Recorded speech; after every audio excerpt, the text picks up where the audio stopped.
आपने देखा कि एलिस ने जानवरों की एक अजीब भूमि का सपना देखा था।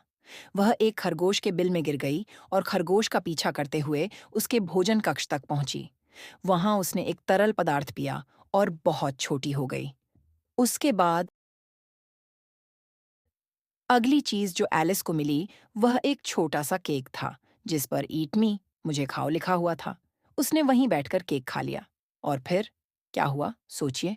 वह बढ़ने लगी और बड़ी हो गई। वह इतनी ऊंची हो गई कि वह किसी भी बच्चे या बड़े व्यक्ति से भी लंबी हो गई। ऊंची और ऊंची। चित्र को देखिए। आपको कौन सी एलिस अधिक पसंद आएगी? एक छोटी एलिस जो गुड़िया से भी छोटी हो, या एक बहुत लंबी एलिस जो छत तक पहुंच जाए? बेचारी एलिस। आप क्या सोचते हैं? क्या वह खुश थी कि वह इतनी लंबी हो गई कि मेज तक पहुंचकर चाबी ले सके और दरवाजा खोल सके, या इतनी छोटी कि दरवाजे से निकल सके?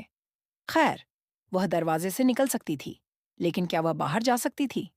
वह केवल फर्श पर लेटकर, अपना सिर नीचे रखकर दरवाजे से बाहर झांक सकती थी। बेचारी बच्ची। वह फर्श पर बैठ गई और जोर-जोर से रोने लगी। वह रोती रही, रोती रही, रोती रही।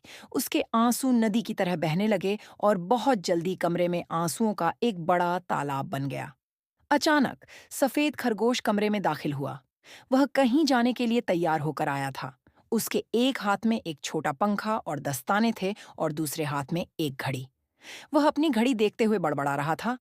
मैं देर कर रहा हूँ। ओह, मैं देर कर रहा हूँ। उसने एलिस को नहीं देखा। एलिस ने उससे निवेदन किया, कृपया, सर। सफेद खरगोश आवाज सुनकर इतना डर गया कि उसने अपना पंखा और दस्ताने गिरा दिए और दरवाजे से भाग गया। एलिस ने एक गहरी सांस ली, पंखा उठाया और खुद को हवा करने लगी। और फिर क्या हुआ? पंखे के चलते चलते वह छोटी होती गई। 1 मिनट में वह एक चूहे के आकार की हो गई। उस आंसुओं के तालाब में पहले से एक चूहा तैर रहा था। अब एलिस भी उसके साथ तैर रही थी। एलिस छोटी कैसे हो गई? वे दोनों तालाब से बाहर आए, लेकिन पूरी तरह भीग चुके थे। उस तालाब में और भी प्राणी थे, जैसे डोडो, बतख और एक छोटी चील। एलिस ने उन्हें बगीचे में होने वाली पार्टी के बारे में बात करते सुना और उसने सोचा,